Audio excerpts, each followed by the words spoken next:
Appendix. Part 1. The Country Wedding. Here ends the story of Germain's courtship, as he told it to me himself, cunning ploughman that he is. I ask your pardon, dear reader, for having been unable to translate it better, for the old-fashioned, artless language of the peasants of the district that I sing, as they used to say, really has to be translated. Those people speak too much French for us, and the development of the language since Rabelais and Montaigne has deprived us of much of the old wealth. It is so with all progress, and we must make up our minds to it. But it is pleasant still to hear those picturesque idioms in general use on the old soil of the centre of France, especially as they are the genuine expressions of the mockingly tranquil and pleasantly loquacious character of the people who use them. Touraine has preserved a considerable number of precious patriarchal locutions, but Touraine has progressed rapidly in civilization during and since the Renaissance.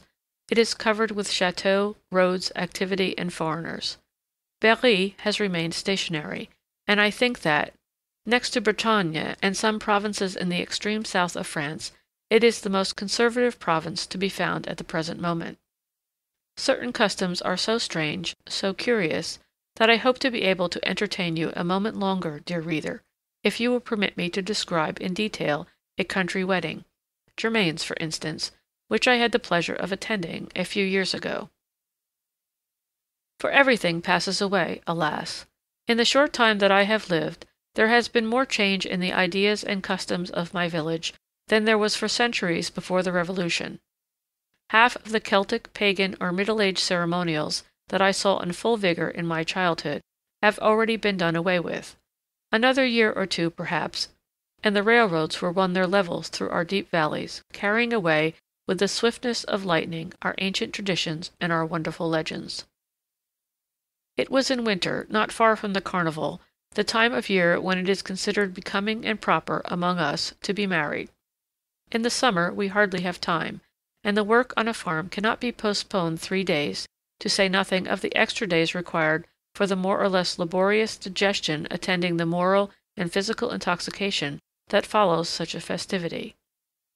I was sitting under the huge mantelpiece of an old-fashioned kitchen fireplace, when pistol shots, the howling of dogs, and the shrill notes of the bagpipe announced the approach of the fiancés.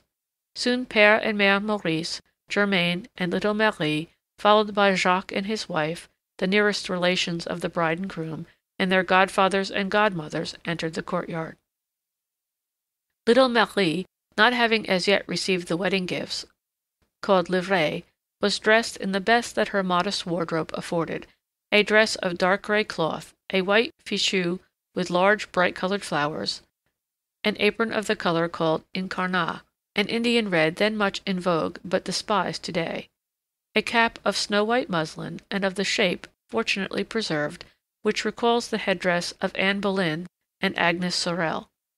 She was fresh and smiling, and not at all proud, although she had good reason to be. Germain was beside her, grave and deeply moved, like the youthful Jacob saluting Rachel at Laban's well. Any other girl would have assumed an air of importance and a triumphant bearing, for in all ranks of life it counts for something to be married for one's beau yeux. But the girl's eyes were moist and beaming with love. You could see that she was deeply smitten, and that she had no time to think about the opinions of other people. She had not lost her little determined manner, but she was all sincerity and good nature. There was nothing impertinent in her success, nothing personal in her consciousness of her strength. I never saw such a sweet fiancée as she, when she quickly answered some of her young friends who asked her if she was content. "Bless me, indeed I am. I don't complain of the good Lord." Père Maurice was the spokesman. He had come to offer the customary compliments and invitations. He began by fastening a laurel branch adorned with ribbons to the mantelpiece. That is called the exploit, that is to say, the invitation. Then he gave to each of the guests a little cross made of a bit of blue ribbon crossed by another bit of pink ribbon, the pink for the bride, the blue for the groom, and the guests were expected to keep that token to wear on the wedding day, the women in their caps, the men in their buttonholes. It was the ticket of admission. Then Père Maurice delivered his speech. he invited the master of the house and all his company, that is to say, all his children, all his relations, all his friends, all his servants, to the marriage ceremony, to the feast, to the sports, to the dancing, and to everything that comes after. He did not fail to say, "I come to do you the honor to invite you," a very proper locution, although it seems a misuse of words to us, as it expresses the idea of rendering honor to those who are deemed worthy thereof. Despite the general invitation carried thus from house to house throughout the parish, good breeding, which is extremely conservative among the peasantry, requires that only 2 persons in each family should take advantage of it, one of the heads of the family to represent the household, one of their children to represent the other members. The invitations being delivered, the fiancés and their relations went to the farm and dined together. Little Marie tended her 3 sheep on the common land, and Germain turned up the ground as if there were nothing in the air. On the day before that fixed for the marriage, about 2 o'clock in the afternoon, the musicians arrived, that is to say, the bagpipers and viol players, with their instruments decorated with long floating ribbons, and playing a march written for the occasion, in a measure somewhat slow for the feet of any but natives, but perfectly adapted to the nature of the heavy ground and the hilly roads of that region. Pistol shots, fired by youths and children, announced the beginning of the ceremony. The guests assembled one by one, and danced on the greensward in front of the house for practice. When night had come, they began to make strange preparations. They separated into 2 parties, and when it was quite dark, they proceeded to the ceremony of the livrée. That ceremony was performed at the home of the fiancée, La Guillette's cabin. La Guillette took with her her daughter, a dozen or more young and pretty shepherdesses, her daughter's friends or relations, 2 or 3 respectable matrons, neighbors with well-oiled tongues, quick at retort, and unyielding observers of the ancient customs. Then she selected a dozen sturdy champions, her relations and friends, and lastly the old hemp beater of the parish, a fine and fluent talker, if ever there was one. The rôle played in Bretagne by the bazvalan or village tailor is assumed in our country districts by the hemp beater or the wool carder, the 2 professions being often united in a single person. He attends all solemnities, sad or gay, because he is essentially erudite and a fine speaker, and on such occasions it is always his part to act as spokesman, in order that certain formalities that have been observed from time immemorial may be worthily performed. The wandering trades which take men into the bosoms of other families, and do not permit them to concentrate their attention upon their own, are well calculated to make them loquacious, entertaining, good talkers, and good singers. The hemp beater is peculiarly skeptical. He and another rustic functionary, of whom we shall speak anon, the grave digger, are always the strong-minded men of the neighborhood. They have talked so much about ghosts, and are so familiar with all the tricks of which those mischievous spirits are capable, that they fear them hardly at all. Night is the time when all 3, hemp beaters, grave diggers, and ghosts, principally exercise their callings. At night, too, the hemp beater tells his harrowing tales. May I be pardoned for a slight digression. When the hemp has reached the proper point, that is to say, when it has been sufficiently soaked in running water and half dried on the bank, it is carried to the yards of the different houses. There they stand it up in little sheaves, which, with their stalks spread apart at the bottom and their heads tied together in balls, greatly resemble, in the dark, a long procession of little white phantoms, planted on their slim legs and walking noiselessly along the walls. At the end of September, when the nights are still warm, they begin the process of beating by the pale moonlight. During the day, the hemp has been heated in the oven. It is taken out at night to be beaten hot. For that purpose they use a sort of wooden horse, surmounted by a wooden lever, which, falling upon the grooves, breaks the plant without cutting it. Then it is that you hear at night, in the country, the sharp, clean-cut sound of 3 blows struck in rapid succession. Then there is silence for a moment. That means that the arm is moving the handful of hemp, in order to break it in another place. And the 3 blows are repeated. It is the other arm acting on the lever, and so it goes on until the moon is dimmed by the first rays of dawn. As this work is done only a few days in the year, the dogs do not become accustomed to it, and howl plaintively at every point of the compass. It is the time for unusual and mysterious noises in the country. The migrating cranes fly southward at such a height that the eye can hardly distinguish them in broad daylight. At night you can only hear them, and their hoarse, complaining voices, lost among the clouds, seem like the salutation and the farewell of souls in torment, striving to find the road to heaven and compelled by an irresistible fatality to hover about the abodes of men, not far from the earth. For these migratory birds exhibit strange uncertainty and mysterious anxiety in their aerial wanderings. It sometimes happens that they lose the wind, when fitful breezes struggle for the mastery or succeed one another in the upper regions. Thereupon, when one of those reverses happens during the day, we see the leader of the line soar at random through the air, then turn sharply about, fly back, and take his place at the rear of the triangular phalanx, while a skillful maneuver on the part of his companions soon brings them into line behind him. Often, after vain efforts, the exhausted leader abandons the command of the caravan, another comes forward, takes his turn at the task, and gives place to a third, who finds the current and leads the host forward in triumph. But what shrieks, what reproaches, what remonstrances, what fierce maledictions or anxious questions are exchanged by those winged pilgrims in an unfamiliar tongue. In the resonant darkness you hear the dismal uproar circling above the houses, sometimes for a long while, and as you can see nothing, you feel, in spite of yourself, a sort of dread and a sympathetic uneasiness until the sobbing flock has passed out of hearing in space. There are other sounds that are peculiar to that time of year, and are heard principally in the orchards. The fruit is not yet gathered, and 1,000 unaccustomed snappings and crackings make the trees resemble animate beings. A branch creaks as it bends under a weight that has suddenly reached the last stage of development, or an apple detaches itself and falls at your feet with a dull thud on the damp ground. Then you hear a creature whom you cannot see, brushing against the branches and bushes as he runs away. It is the peasant's dog, the restless, inquisitive prowler, impudent and cowardly as well, who insinuates himself everywhere, never sleeps, is always hunting for nobody knows what, watches you from his hiding place in the bushes, and runs away at the noise made by a falling apple, thinking that you are throwing a stone at him. On such nights as those, gray, cloudy nights, the hemp-beater narrates his strange adventures with will-o'-the-wisps and white hares, souls in torment and witches transformed into wolves. The witches dance at the crossroads and prophetic night owls in the graveyard. I remember passing the early hours of the night thus around the moving flails, whose pitiless blow, interrupting the beater's tale at the most exciting point, caused a cold shiver to run through our veins.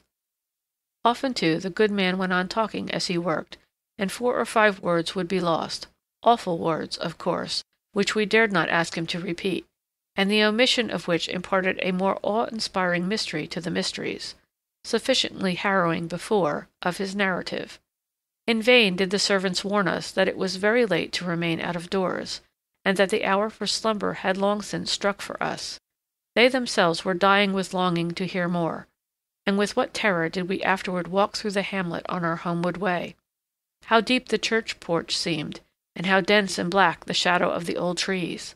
As for the graveyard, that we did not see, we closed our eyes as we passed it. But the hemp-beater does not devote himself exclusively to frightening his hearers any more than the sacristan does. He likes to make them laugh. He is jocose and sentimental at need. When love and marriage are to be sung, he it is who collects and retains in his memory the most ancient ballads and transmits them to posterity. He it is, therefore, who, at wedding festivals, is entrusted with the character which we are to see him enact at the presentation of the livret to little Marie. Part II. The livret. When everybody was assembled in the house, the doors and windows were closed and fastened with the greatest care. They even barricaded the loophole in the attic. They placed boards, trestles, stumps, and tables across all the issues as if they were preparing to sustain a siege, and there was the solemn silence of suspense in that fortified interior until they heard in the distance singing and laughing, and the notes of the rustic instruments. It was the bridegroom's contingent, Germain at the head, accompanied by his stoutest comrades, by his relations, friends, and servants, and the grave-digger, a substantial, joyous procession. But as they approached the house, they slackened their pace, took counsel together, and became silent. The maidens, shut up in the house, had arranged little cracks at the windows, through which they watched them march up and form in battle array. A fine, cold rain was falling, and added to the interest of the occasion, while a huge fire was crackling on the hearth inside. Marie would have liked to abridge the inevitable, tedious length of this formal siege. She did not like to see her lover catching cold, but she had no voice in the council under the circumstances, and indeed she was expected to join, ostensibly, in the mischievous cruelty of her companions. When the two camps were thus confronted, a discharge of firearms without created great excitement among all the dogs in the neighborhood. Those of the household rushed to the door, barking vociferously, thinking that a real attack was in progress, and the small children, whom their mothers tried in vain to reassure, began to tremble and cry. The whole scene was so well played that a stranger might well have been deceived by it and have considered the advisability of preparing to defend himself against the band of brigands. Thereupon the grave-digger, the bridegroom's bard and orator, took his place in front of the door, and in a lugubrious voice began the following dialogue with the hemp-beater, who was stationed at the small round window above the same door. The grave-digger. Alas, my good people, my dear parishioners, for the love of God, open the door. The hemp-beater. Who are you, pray, and why do you presume to call us your dear parishioners? We do not know you. The grave-digger. We are honest folk in sore distress. Be not afraid of us, my friends. Receive us hospitably. The rain freezes as it falls.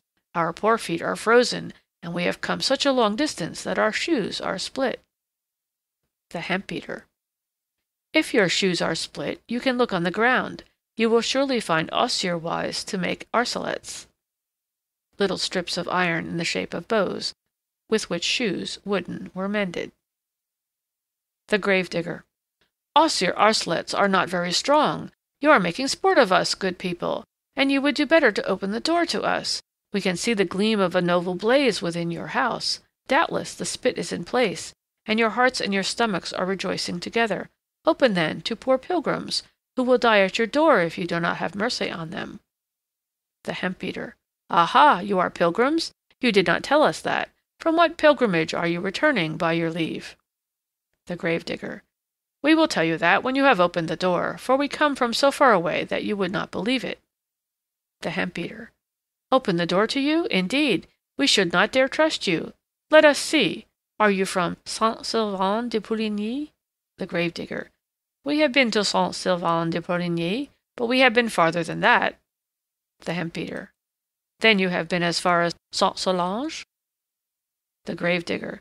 We have been to Saint-Solange for sure, but we have been farther still. The hemp-beater. You lie. You have never been as far as Saint-Solange. The grave-digger. We have been farther, for we have just returned from Saint-Jacques-de-Compostelle. The hemp-beater. What foolish tale are you telling us? We don't know that parish. We see plenty enough that you are bad men, brigands, nobodies, liars. Go somewhere else and sing your silly songs. We are on our guard, and you won't get in here. The grave-digger. Alas, my dear man, have pity on us. We are not pilgrims, as you have rightly guessed, but we are unfortunate poachers pursued by the keepers. The gendarmes are after us, too, and if you don't let us hide in your hayloft, we shall be caught and taken to prison. The hemp-beater. But what proof have we this time that you are what you say? For here is one falsehood already that you could not follow up. The grave-digger. If you will open the door, we will show you a fine piece of game we have killed. The hemp-beater. Show it now, for we are suspicious. The grave-digger. Well, open a door or window, so that we can pass in the creature. The hemp-beater. Oh, nay, nay, not such fools. I'm looking at you through a little hole, and I see neither hunters nor game. At that point, a drover's boy, a thick-set youth of Herculean strength, came forth from the group in which he had been standing unnoticed, and held up toward the window a goose all plucked and impaled on a stout iron spit, decorated with bunches of straw and ribbons. Hoity-toity, cried the hemp-beater, after he had cautiously put out an arm to feel the bird. That's not a quail or a partridge, a hare or a rabbit. It looks like a goose or a turkey. Upon my word, you are noble hunters. And that game did not make you ride very fast. Go elsewhere, my knaves. All your falsehoods are detected, and you may as well go home and cook your supper. You won't eat ours. The gravedigger. Alas, mon Dieu, where shall we go to have our game cooked? It's very little among so many of us, and besides, we have no fire nor place to go to. At this time of night every door is closed, everybody has gone to bed. You are the only ones who are having a wedding feast in your house, and you must be very hard-hearted to leave us to freeze outside. Once more, good people, let us in. We won't cause you any expense. You see, we bring our own food. Only a little space at your fireside, a little fire to cook it, and we will go hence satisfied. The hemp beater. Do you think that we have any too much room, and that wood costs nothing? The grave digger. We have a little bundle of straw to make fire with. We will be satisfied with it. Only give us leave to place the spit across your fireplace. The hemp beater.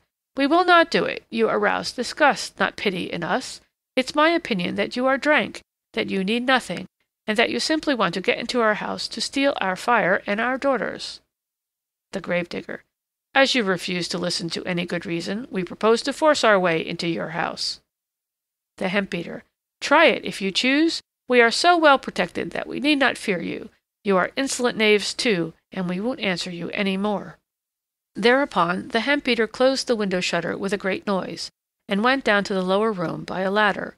Then he took the bride by the hand, the young people of both sexes joined them, and they all began to dance and utter joyous exclamations, while the matrons sang in piercing tones, and indulged in loud peals of laughter in token of their scorn and defiance of those who were attempting an assault without. The besiegers, on their side, raged furiously together. They discharged their pistols against the doors, made the dogs growl, pounded on the walls, rattled the shutters, and uttered terror-inspiring yells. In short, there was such an uproar that you could not hear yourself talk, such a dust and smoke that you could not see yourself. The attack was a mere pretense, however. The moment had not come to violate the laws of etiquette. If they could succeed, by prowling about the house in finding an unguarded passage, any opening whatsoever, they could try to gain an entrance by surprise. And then, if the bearer of the spit succeeded in placing his bird in front of the fire, that constituted a taking possession of the hearthstone.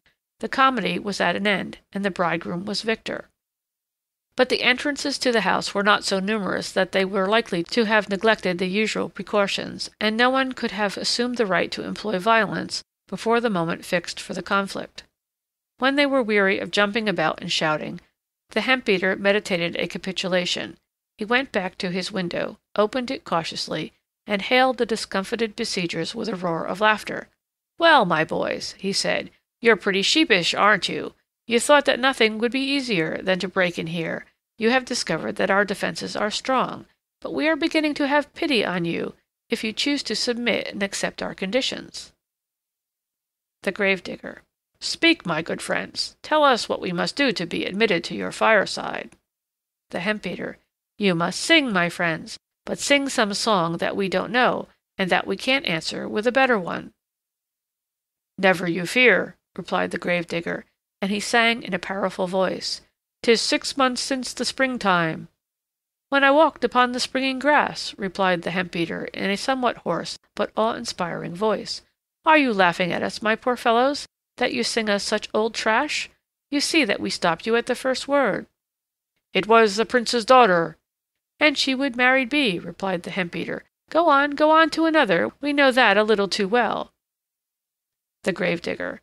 "What do you say to this? When from Nantes I was returning." The hemp beater. "I was weary, do you know, oh, so weary. That's a song of my grandmother's day. Give us another one." The gravedigger. "The other day as I was walking." The hemp beater. "Along by yonder charming wood. That's a silly one. Our grandchildren wouldn't take the trouble to answer you. What, are those all you know?" The gravedigger. "Oh, we'll sing you so many of them that you will end by stopping short." Fully an hour was passed in this contest. As the two combatants were the most learned men in the province in the matter of ballads, and as their repertory seemed inexhaustible, it might well have lasted all night, especially as the hemp-beater seemed to take malicious pleasure in allowing his opponent to sing certain laments in 10, 20, or 30 stanzas, pretending by his silence to admit that he was defeated. Thereupon there was triumph in the bridegroom's camp. They sang in chorus at the top of their voices, and every one believed that the adverse party would make default. But when the final stanza was half finished, the old hemp-beater's harsh, hoarse voice would bellow out the last words, whereupon he would shout, "You don't need to tire yourselves out by singing such long ones, my children. We have them at our fingers' ends." Once or twice, however, the hemp-beater made a wry face, drew his eyebrows together, and turned with a disappointed air toward the observant matrons. The grave-digger was singing something so old that his adversary had forgotten it, or perhaps had never known it. But the good dames instantly sang the victorious refrain through their noses, in tones as shrill as those of the seagull, and the grave-digger, summoned to surrender, passed to something else. It would have been too long to wait until one side or the other won the victory. The bride's party announced that they would show mercy on condition that the other should offer her a gift worthy of her. Thereupon the song of the livrée began, to an air as solemn as a church chant. The men outside sang in unison, "Ouvrez la porte, ouvrez, Marie, mon mignon, j'ai de beaux cadeaux à vous présenter. Hélas, mamie, laissez-nous entrer." To which the women replied from the interior in falsetto, in doleful tones, "Mon père est en chagrin, ma mère est grande tristesse, et moi je suis fille de trop grande merci pour ouvrir ma porte à cette heure ici." The men repeated the first stanza down to the fourth line, which they modified thus, "J'ai un beau mouchoir à vous présenter." But the women replied, in the name of the bride, in the same words as before. Through 20 stanzas at least, the men enumerated all the gifts in the livrée, always mentioning a new article in the last verse, a beautiful devanteau, apron, lovely ribbons, a cloth dress, lace, a gold cross, even to 100 pins, to complete the bride's modest outfit. The matrons invariably refused, but at last the young men decided to mention a handsome husband to offer, and they replied by addressing the bride and singing to her with the men, "Ouvrez la porte, ouvrez, Marie, mon mignon, c'est un beau man qui vient vous chercher. Allons, mamie, laissons-les entrer." End of parts 1 and 2 of the appendix of The Devil's Pool. Appendix. Part 3. The Wedding. The hemp-beater at once drew the wooden latch by which the door was fastened on the inside. At that time it was still the only lock known in most of the houses in our village. The bridegroom's party invaded the bride's dwelling, but not without a combat, for the boys stationed inside the house, and even the old hemp-beater and the old women, made it their duty to defend the hearthstone. The bearer of the spit, supported by his adherents, was bound to succeed in bestowing his bird in the fireplace. It was a genuine battle, although they abstained from striking one another, and there was no anger in it. But they pushed and squeezed one another with such violence, and there was so much self-esteem at stake in that conflict of muscular strength, that the results might be more serious than they seemed to be amid the laughter and the singing. The poor old hemp-beater, who fought like a lion, was pressed against the wall and squeezed until he lost his breath. More than one champion was floored and unintentionally trodden underfoot. More than one hand that grasped at the spit was covered with blood. Those sports are dangerous, and the accidents were so serious in later years that the peasants determined to allow the ceremony of the livrée to fall into desuetude. I believe that we saw the last of it at François Melon's wedding, and still it was only a mock battle. The contest was animated enough at Germain's wedding. It was a point of honor on one side and the other to attack and to defend La Guillette's fireside. The huge spit was twisted like a screw in the powerful hands that struggled for possession of it. A pistol shot set fire to a small store of hemp in skeins that lay on a shelf suspended from the ceiling. That incident created a diversion, and while some hastened to smother the germ of a conflagration, the grave-digger, who had climbed to the attic unperceived, came down the chimney and seized the spit, just as the drover, who was defending it near the hearth, raised it above his head to prevent its being snatched from him. Some time before the assault, The matrons had taken care to put out the fire, fearing that someone might fall in and be burned while they were struggling close beside it.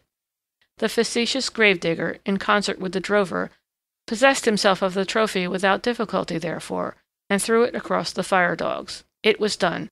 No one was allowed to touch it after that. He leaped into the room and lighted a bit of straw which surrounded the spit, to make a pretense of cooking the goose, which was torn to pieces and its limbs strewn over the floor. Thereupon there was much laughter and burlesque discussion.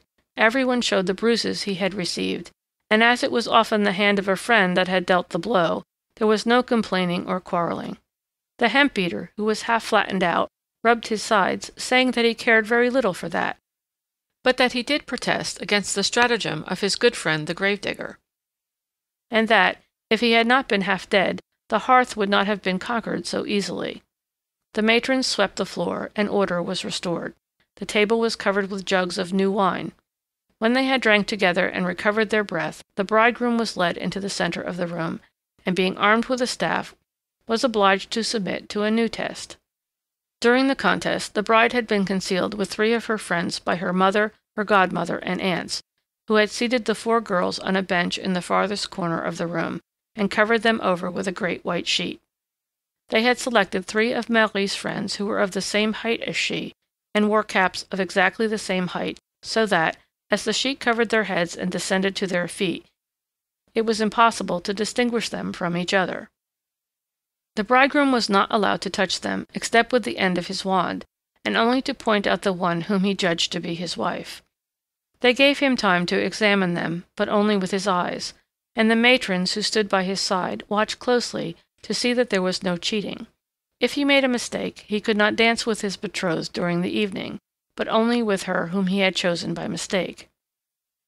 Germain, finding himself in the presence of those phantoms enveloped in the same winding sheet, was terribly afraid of making a mistake, and as a matter of fact that had happened to many others, for the precautions were always taken with scrupulous care. His heart beat fast. Little Marie tried to breathe hard and make the sheet move, but her mischievous rivals did the same, pushed out the cloth with their fingers, and there were as many mysterious signs as there were girls under the veil. The square caps kept the veil so perfectly level that it was impossible to distinguish the shape of a head beneath its folds. Germain, after 10 minutes of hesitation, closed his eyes, commended his soul to God, and stuck his staff out at random. He touched little Marie's forehead, and she threw the sheet aside with a cry of triumph. He obtained leave then to kiss her, and, taking her in his strong arms, he carried her to the middle of the room, and with her opened the ball, which lasted until 2 o'clock in the morning. Then they separated, to meet again at 8 o'clock.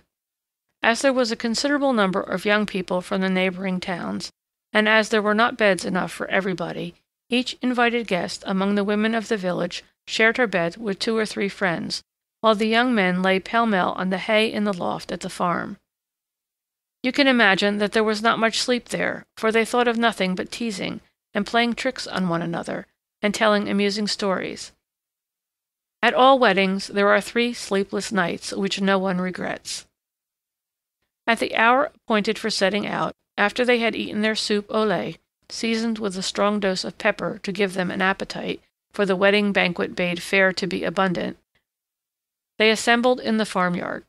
Our parish church being suppressed, they were obliged to go half a league away to receive the nuptial benediction.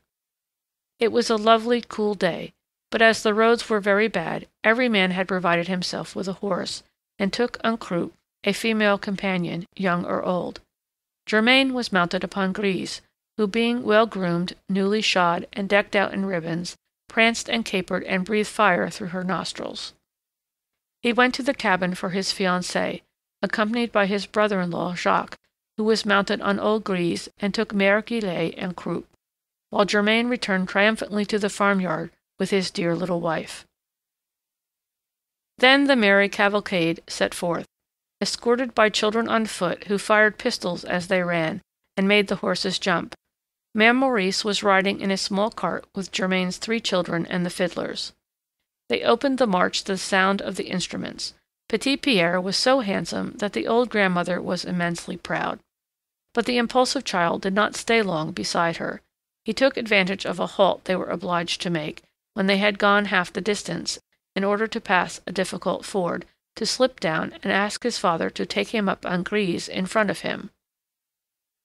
"No, no," said Germain, "that will make people say unkind things about us. You mustn't do it." "I care very little what the people of Saint Chartier say," said little Marie. "Take him, Germain, I beg you. I shall be prouder of him than of my wedding dress." Germain yielded the point, and the handsome trio dashed forward at Grise's proudest gallop.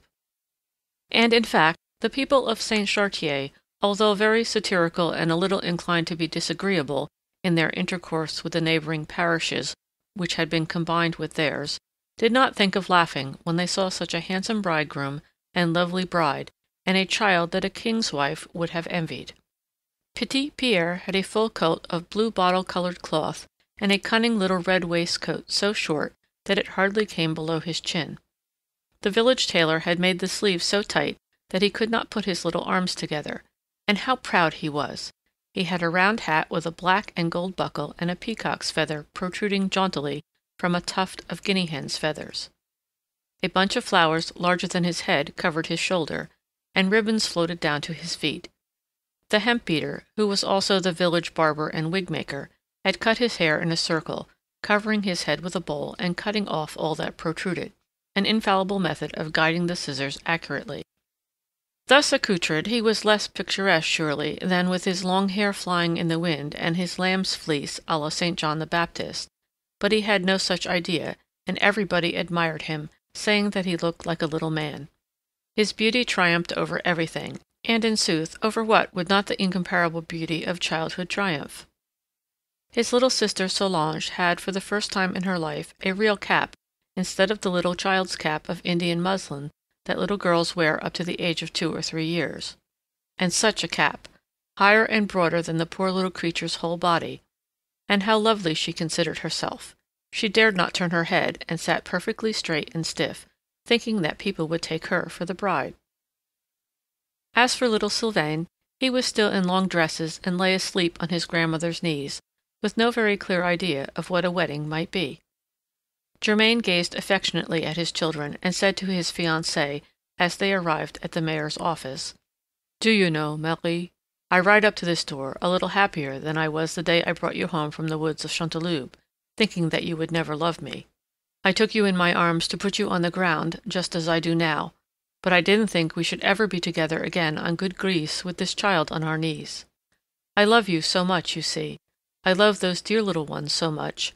I am so happy because you love me and love them, and because my people love you, and I love my mother and my friends, and everybody so much today, that I wish I had 3 or 4 hearts to hold it all. Really, one is too small to hold so much love and so much happiness. I have something like a pain in my stomach." There was a crowd at the mayor's door and at the church to see the pretty bride. Why should we not describe her costume? It became her so well. Her cap of white embroidered muslin had flaps trimmed with lace. In those days, peasant women did not allow themselves to show a single hair, and although their caps conceal magnificent masses of hair rolled in bands of white thread to keep the headdress in place, even in these days it would be considered an immodest and shameful action to appear before men bareheaded. They do allow themselves now, however, to wear a narrow band across the forehead, which improves their appearance very much. But I regret the classic headdress of my time. The white lace against the skin had a suggestion of old-fashioned chastity which seemed to me more solemn, and when a face was beautiful under those circumstances, it was a beauty whose artless charm and majesty no words can describe. Little Marie still wore that headdress, and her forehead was so white and so pure that it defied the white of the linen to cast a shadow upon it. Although she had not closed her eyes during the night, the morning air, and above all things the inward joy of a soul as spotless as the sky, and a little hidden fire, held in check by the modesty of youth, sent to her cheeks a flush as delicate as the peach blossom in the early days of April. Her white fichu, chastely crossed over her bosom, showed only the graceful contour of a neck as full and round as a turtle-dove's. Her morning dress of fine myrtle-green cloth marked the shape of her slender waist, which seemed perfect, but was likely to grow and develop, for she was only 17. She wore an apron of violet silk, with the pinafore which our village women have made a great mistake in abolishing, and which imparted so much modesty and refinement to the chest. To-day they spread out their fichus more proudly, but there is no longer that sweet flower of old-fashioned pudicity in their costume, that made them resemble Holbein's virgins. They are more coquettish, more graceful. The correct style in the old days was a sort of unbending stiffness, which made their infrequent smiles more profound and more ideal. At the offertory, Germain, according to the usual custom, placed the trésor, that is to say, 13 pieces of silver, in his fiancée's hand. He placed on her finger a silver ring of a shape that remained invariable for centuries, but has since been replaced by the band of gold. As they left the church, Marie whispered, "Is it the ring I wanted, the one I asked you for, Germain?" "Yes," he replied, "the one my Catherine had on her finger when she died, the same ring for both my marriages." "Thank you, Germain," said the young wife in a serious tone and with deep feeling. "I shall die with it, and if I die before you, you must keep it for your little Solange." Part IV. The Cabbage. They remounted their horses and rode rapidly back to Belair. The banquet was a sumptuous affair, and lasted, intermingled with dancing and singing, until midnight. The old people did not leave the table for 14 hours. The grave digger did the cooking, and did it very well. He was renowned for that, and he left his ovens to come and dance and sing between every 2 courses. And yet he was epileptic, was poor Père Bontemps. Who would have suspected it? He was as fresh and vigorous and gay as a young man. One day we found him lying like a dead man in a ditch, all distorted by his malady, just at nightfall. We carried him to our house in a wheelbarrow, and passed the night taking care of him. 3 days later he was at a wedding, singing like a thrush, leaping like a kid, and frisking about in the old-fashioned way. On leaving a marriage feast, he would go and dig a grave and nail up a coffin. He performed those duties devoutly, and although they seemed to have no effect on his merry humor, he retained a melancholy impression which hastened the return of his attacks. His wife, a paralytic, had not left her chair for 20 years. His mother is 140 years old, and is still alive. But he, poor man, so jovial and kind-hearted and amusing, was killed last year by falling from his loft to the pavement. Doubtless he was suddenly attacked by his malady, and had hidden himself in the hay, as he was accustomed to do, in order not to frighten and distress his family.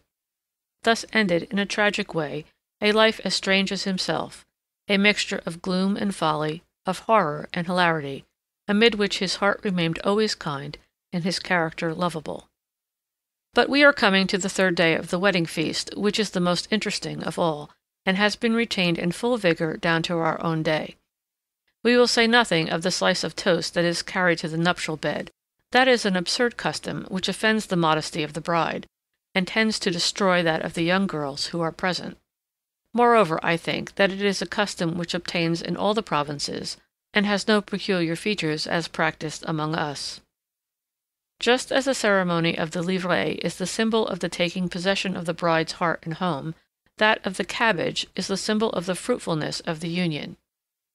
After breakfast, on the day following the marriage ceremony, comes this strange performance, which is of Gallic origin, but as it passed through the hands of the primitive Christians, gradually became a sort of mystery or burlesque morality play of the Middle Ages.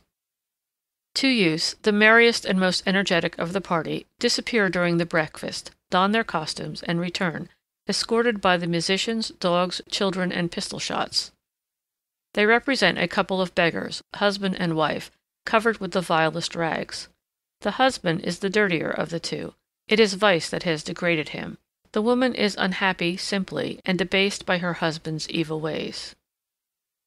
They are called the gardener and the gardener's wife, and claim to be fitted to watch and cultivate the sacred cabbage.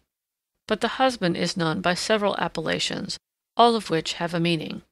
He is called, indifferently, the pelou, because he wears a wig made of straw or hemp, and to hide his nakedness, which is ill protected by his rags, he surrounds his legs and a part of his body with straw. He also provides himself with a huge belly or a hump by stuffing straw or hay under his blouse. The pileux, because he is covered with pil, rags, and lastly the païen, heathen, which is the most significant of all, because he is supposed by his cynicism and his debauched life, to represent in himself the antipodes of all the Christian virtues. He arrives with his face daubed with grease and wine lees, sometimes swallowed up in a grotesque mask, a wretched cracked earthen cup, or an old wooden shoe, hanging by a string to his belt, he uses to ask alms in the shape of wine. No one refuses him, and he pretends to drink, then pours the wine on the ground by way of libation. At every step he falls and rolls in the mud. He pretends to be most disgustingly drunk. His poor wife runs after him, picks him up, calls for help, tears out the hempen hair that protrudes in stringy locks from beneath her soiled cap, weeps over her husband's degradation, and reproaches him pathetically. "You wretch," she says, "see what your bad conduct has reduced us to. It's no use for me to spin, to work for you, to mend your clothes. You never stop tearing and soiling them. You have run through my little property. Our 6 children are in the gutter. We live in a stable with the beasts. Here we are reduced to asking alms, and you're so ugly, so revolting, so despised, that soon they will toss bread to us as they do to the dogs. Alas, my poor Monde, take pity on us. Take pity on me. I don't deserve my fate, and no woman ever had a filthier, more detestable husband. Help me to pick him up, or else the wagons will crush him like an old broken bottle, and I shall be a widow, which would kill me with grief, although everybody says it would be a great good fortune for me." Such is the role of the gardener's wife, and her constant lamentation throughout the play. For it is a genuine, spontaneous, improvised comedy, played in the open air, on the highways, among the fields, seasoned by all the incidents that happen to occur, and in it everybody takes a part, wedding guests and outsiders, occupants of the houses and passers-by, for 3 or 4 hours in the day, as we shall see. The theme is always the same, but it is treated in an infinite variety of ways, and therein we see the instinct of mimicry, the abundance of grotesque ideas, the fluency, the quickness at repartee, and even the natural eloquence of our peasants.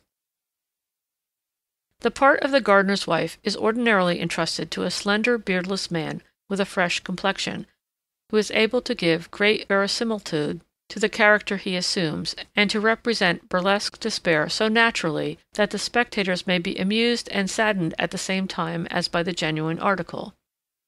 Such thin, beardless men are not rare in our country districts, and strangely enough, they are sometimes the most remarkable for muscular strength. After the wife's wretched plight is made evident, the younger wedding guests urge her to leave her sot of a husband and divert herself with them. They offer her their arms and lead her away. Gradually she yields, becomes animated, and runs about, now with one, now with another, behaving in a scandalous way. A new moral lesson. The husband's misconduct incites and causes misconduct on the part of his wife. The païen thereupon awakens from his drunken stupor. He looks about for his companion, provides himself with a rope and a stick, and runs after her. They lead him a long chase. They hide from him. They pass the woman from one to another. They try to keep her amused and to deceive her jealous mate. His friends try hard to intoxicate him. At last he overtakes his faithless spouse and attempts to beat her. The most realistic, shrewdest touch in this parody of the miseries of conjugal life is that the jealous husband never attacks those who take his wife away from him. He is very polite and prudent with them. He does not choose to vent his wrath on any one but the guilty wife, because she is supposed to be unable to resist him. But just as he raises his stick and prepares his rope to bind the culprit, all the men in the wedding party interpose and throw themselves between the two. "Don't strike her, never strike your wife," is the formula that is repeated to satiety in these scenes. They disarm the husband, they force him to pardon his wife and embrace her, and soon he pretends to love her more dearly than ever. He walks about arm in arm with her, singing and dancing, until a fresh attack of intoxication sends him headlong to the ground once more, and with that his wife's lamentations recommence, her discouragement, her pretended misconduct, the husband's jealousy, the intervention of the bystanders, and the reconciliation. There is in all this an ingenious, even commonplace lesson, which savors strongly of its origin in the Middle Ages, but which always makes an impression, if not upon the bride and groom, who are too much in love and too sensible today to need it, at all events upon the children and young girls and boys.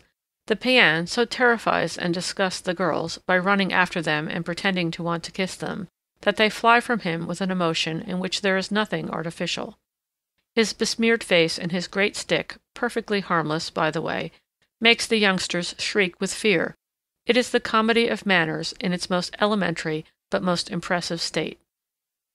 When this farce is well under way, they prepare to go in search of the cabbage. They bring a hand-barrow, on which the paean is placed, armed with a spade, a rope, and a great basket. 4 strong men carry him on their shoulders. His wife follows him on foot. The ancients come in a group behind, with grave and pensive mien. Then the wedding party falls in 2 by 2, keeping time to the music. The pistol shots begin again. The dogs howl louder than ever at sight of the unclean paean, thus born in triumph. The children salute him derisively with wooden clogs tied at the ends of strings. But why this ovation to such a revolting personage? They are marching to the conquest of the sacred cabbage, the emblem of matrimonial fecundity, and this besotted drunkard is the only man who can put his hand upon the symbolic plant. Therein, doubtless, is a mystery anterior to Christianity, a mystery that reminds one of the festival of the Saturnalia or some ancient bacchanalian revel. Perhaps this paean, who is at the same time the gardener par excellence, is nothing less than Priapus in person, the god of gardens and debauchery. A divinity probably chaste and serious in his origin, however, like the mystery of reproduction, but insensibly degraded by licentiousness of manners and disordered ideas. However that may be, the triumphal procession arrives at the bride's house and marches into her garden. There they select the finest cabbage, which is not quickly done, for the ancients hold a council and discuss the matter at interminable length, each pleading for the cabbage which seems to him the best adapted for the occasion. The question is put to a vote, and when the choice is made, the gardener fastens his rope around the stalk and goes as far away as the size of the garden permits. The gardener's wife looks out to see that the sacred vegetable is not injured in its fall. The jesters of the wedding party, the hemp beater, the grave digger, the carpenter or the cobbler, in a word, all those who do not work on the land, and who, as they pass their lives in other people's houses, are reputed to have and do really have more wit and a readier tongue than the simple agricultural laborers, take their places around the cabbage. One digs a trench with the spade, so deep that you would say he was preparing to dig up an oak tree. Another puts on his nose a drogue, made of wood or pasteboard, in imitation of a pair of spectacles. He performs the duties of engineer, comes forward, walks away, prepares a plan, overlooks the workmen, draws lines, plays the pedant, cries out that they are spoiling the whole thing, orders the work to be abandoned and resumed according to his fancy, and makes the performance as long and as absurd as he can. Is this an addition to the former programme of the ceremony, in mockery of theorists in general, for whom the ordinary peasant has the most sovereign contempt, or in detestation of land surveyors who control the register of lands and assess the taxes, or of the employees of the departments of roads and bridges who convert common lands into highways and cause the suppression of time-worn abuses dear to the peasant heart? Certain it is that this character in the comedy is called the geometrician, and that he does his utmost to make himself unbearable to those who handle the pick and shovel. At last, after 1/4 of an hour of mummery and remonstrances, so that the roots of the cabbage may not be cut, and it can be transplanted without injury, while spadefuls of earth are thrown into the faces of the bystanders, woe to him who does not step aside quickly enough, though he were a bishop or a prince, he must receive the baptism of earth. The paean pulls the rope, the paean holds her apron, and the cabbage falls majestically amid the cheers of the spectators. Then the basket is brought, and the pagan couple proceed to plant the cabbage therein with all imaginable care and precautions. They pack it in fresh soil, they prop it up with sticks and strings as city florists do their superb potted camellias. They plant red apples stuck on twigs, branches of thyme, sage, and laurel all about it. They deck the whole with ribbons and streamers. They place the trophy on the hand-barrow with the paean, who is expected to maintain its equilibrium and keep it from accident, and at last they leave the garden in good order to the music of a march. But when they come to pass through the gate, and again when they try to enter the bridegroom's yard, an imaginary obstacle bars the passage. The bearers of the barrow stumble, utter loud exclamations, step back, go forward again, and, as if they were driven back by an invisible force, seem to succumb under the burden. Meanwhile, the rest of the party laugh heartily and urge on and soothe the human team. Softly, softly, boy! Come! Courage! Look out! Patience! Stoop! The gate is too low! Close up! It's too narrow! A little to the left! Now to the right! Come! Take heart! There you are! So it sometimes happens that, in years of abundant crops, the ox cart, laden beyond measure with fodder or grain, is too broad or too high to enter the barn door. And such exclamations are shouted at the powerful cattle to restrain or excite them, and with skillful handling and vigorous efforts the mountain of wealth is made to pass, without mishap, beneath the rustic triumphal arch. Especially with the last load, called the gerbode, are these precautions required, for that is made the occasion of a rustic festival, and the last sheaf gathered from the last furrow is placed on top of the load, decorated with ribbons and flowers, as are the heads of the oxen and the driver's goad. Thus the triumphal, laborious entry of the cabbage into the house is an emblem of the prosperity and fruitfulness it represents. Arrived in the bridegroom's yard, the cabbage is taken to the highest point of the house or the barn. If there is a chimney, a gable end, a dovecote, higher than the elevated portions, the burden must, at any risk, be taken to that culminating point. The païen accompanies it thither, fixes it in place, and waters it from a huge jug of wine, while a salvo of pistol shots and the joyful contortions of the païen announce its inauguration. The same ceremony is immediately repeated. Another cabbage is dug up in the bridegroom's garden and borne with the same formalities to the roof that his wife has abandoned to go with him. The trophies remain in place until the rain and wind destroy the baskets and carry off the cabbages. But they live long enough to offer some chance of fulfillment of the prophecy that the old men and matrons utter as they salute them. Beautiful cabbage, they say, live and flourish, so that our young bride may have a fine little baby before the end of the year. For if you die too quickly, it will be a sign of sterility, and you will be stuck up there on top of the house like an evil omen. The day is far advanced before all these performances are at an end. It only remains to escort the husband and wife to the godfathers and godmothers. When these putative parents live at a distance, they are escorted by the musicians and all the wedding party to the limits of the parish. There is more dancing by the roadside, and they kiss the bride and groom when they take leave of them. The païen and his wife are then washed and dressed in clean clothes, when they are not so fatigued by their roles that they have had to take a nap. They were still dancing and singing and eating at the farmhouse at Belair at midnight on the third day of the festivities attending Germain's wedding. The old men were seated at the table, unable to leave it, and for good reason. They did not recover their legs and their wits until the next day at dawn. At that time, while they sought their homes in silence and with uncertain steps, Germain, proud and well content, went out to yoke his cattle, leaving his young wife to sleep until sunrise.